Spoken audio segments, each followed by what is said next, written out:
My name is Killian Baker, and this is my Lest We Forget project for History 1302, Section 409. I do want to take a quick second and apologize if my video is cutting off any of the presentation. Now, for the project instructions, for this assignment, we were to choose a historical figure from our area of study being 1877 to present day. Prepare a short video highlighting the life of our chosen historical figure, the change they had on America as we know it, and how that historical figure's lasting legacy should be remembered to this day.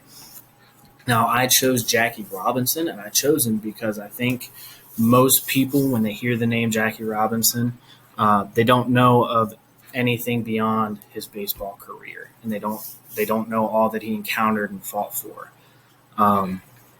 So for my sources and their credibility, I am using a mixture of online biographies. I am using one commercial website, but it's only because it is the officially licensing website of Jackie Robinson. The other two biographies I've chosen, one of which being from Stanford University website and the other being from onlinebiographies.net. So why is he lesser known? I don't think Jackie Robinson is lesser known. I think that his entire story and all that he did is lesser known. And I think Jackie Robinson deserves more than to be remembered as the first black guy to play baseball. Jack Roosevelt Robinson, or Jackie Robinson for short. Now, his early life. Jackie was born January 31st, 1919 in Georgia. Now, Jackie's father left when he was just a year old, leaving his mother, Mally Robinson, to raise him and his four siblings all by herself. Shortly after Jackie's dad left, Mally moved her and her 5 children up to Pasadena, California. And that's where Jackie became a standout athlete. He played at UCLA after playing for a year at Pasadena Junior College. And while he was playing at UCLA, he became the very first person to earn a varsity letter in 4 different sports. The sports being football, basketball, track, and baseball, of course. 1941, Jackie Robinson earned his All-American football status. And in that same year, he even pursued his football career by playing for the Honolulu Bears and the Los Angeles Bulldogs, which were semi-pro teams. But that was cut short in 1942 because at the beginning of the Second World War, Jackie was drafted and stationed in Fort Riley, Kansas. After receiving an honorable discharge from the Army, Robinson took up coaching and partaking in a variety of sports once again. In 1945 is when Jackie Robinson's baseball career, or the story that everyone knows, begins. Now, in military adversities, Jackie Robinson was originally assigned to a segregated unit in Fort Riley, Kansas. He didn't have many plans of staying there for long because he did want to drop his officer packet, but due to his race, it was constantly denied. That was until the Brown Bomber, or also known as Joe Louis, world champion heavyweight boxer, petitioned, and then Jackie's application was processed. If you all ever have the opportunity, I do encourage you to go look up Joe Louis's story. It's actually quite phenomenal. And the other major adversity that Jackie encountered while in service was in 1944, and this story is going to sound a little bit familiar, but it's a bit ahead of its time. So Jackie was getting on an Army bus, and the bus driver ordered Jackie to move to the back of the bus. And that's when he refused. And that's right, before Rosa Parks, before Claudette Colvin, there's Jackie Robinson. After refusing to move from his seat, Jackie was arrested. His leadership pressured to serve him with a court-martial, which is the military version of getting someone thrown in federal prison.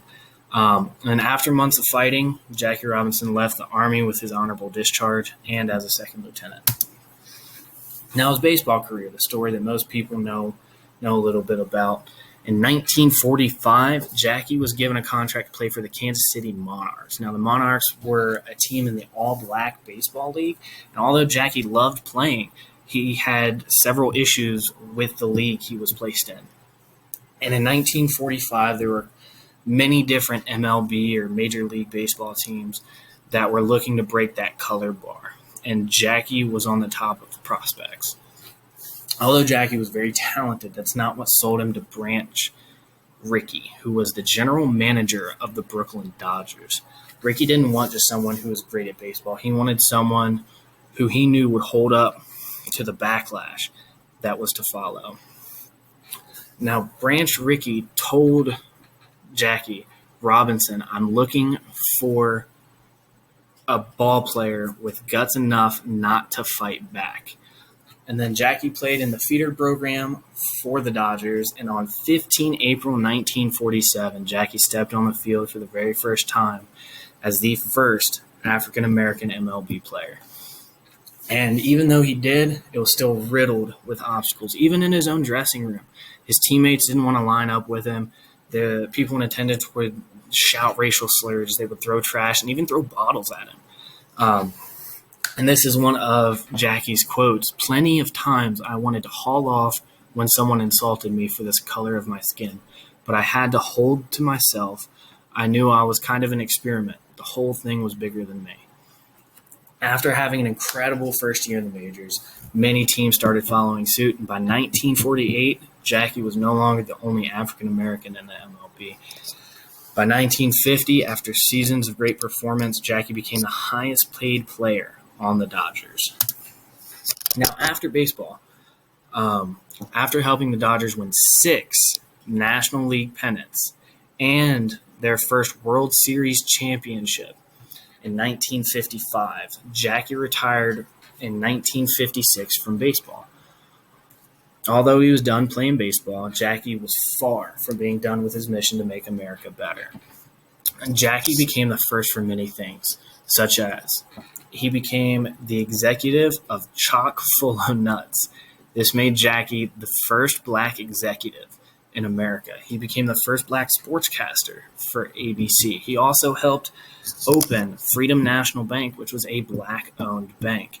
Jackie was also involved in politics, usually backing conservatives like Nixon, but he also held great and had deep respect for people like JFK and Robert Kennedy, who were fighting for civil rights. I'm going to move this real quick so that I can see this quote from Jackie. But in a letter to Robert Kennedy, Jackie wrote, Negroes aren't seeking anything which is not good for the nation as well as ourselves. In order for America to be 100% strong economically, defensively, and morally, we cannot afford to have second and third class citizens. Jackie even spoke with Martin Luther King at times, Martin Luther King Jr. a few times. Sadly, on 24 October 1972, Jackie died of a heart attack at just 53 years old. And over on the right, there are pictures of him with Dr. Martin Luther King Jr., him at the National Republican Convention in 64. And down on the bottom is even him commenting for ABC on a baseball game. Now, his lasting legacy, I'll move this back down here. Although I'm happy that anyone remembers the name Jackie Robinson, I do wish people remembered more that he did for America. Jackie was and is nothing short of a civil rights pioneer, a hero to millions of African Americans, and nothing short of an amazing man. Without Jackie refusing to move seats, without him enduring through the adversities while in the military and baseball, and of course, without him paving the way in many areas of life, I think the world would truly be different.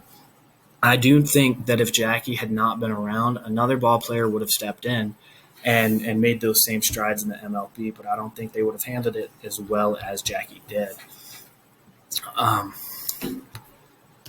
In my opinion, Jack Roosevelt Robinson, or Jackie Robinson, should be remembered today as nothing less than an American hero and one of the most relevant civil rights pioneers during the 1940s and 50s, and if not later into the 60s and 70s before he died.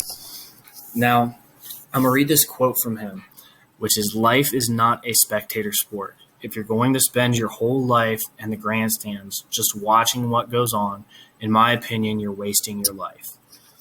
The quote from Jackie Robinson above truly embodies his outlook on life. And I think for certain that I can say he didn't in any way, shape, or form waste any aspect of his life.